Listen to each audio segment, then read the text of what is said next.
In this quick video, I'm going to compare the specs of the Shokz OpenFit with the Beats Fit Pro. Let's start.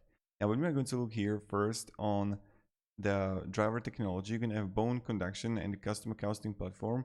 Now, it's a tie. I can't really say like which one is better.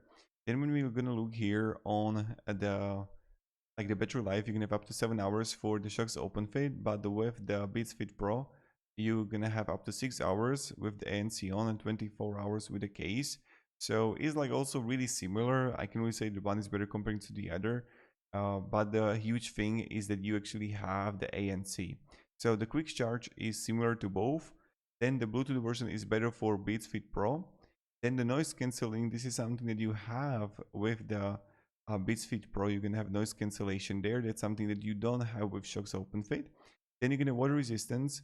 The Shokz OpenFit got better the Shokz OpenFit got better water resistance.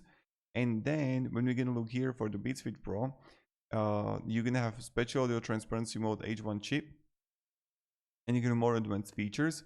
And I remember, like I was reviewing a few months ago, the Beats Fit Pro for the Amazon influencer program, and like they were good, like really good.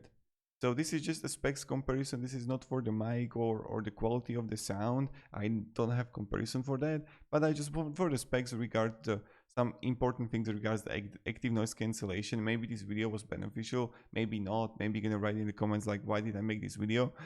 You know, to be honest, I'm having so much fun with this for some reason. It's so much fun just like compare the specs. I don't know why. I love it. So thank you and have a great day and goodbye.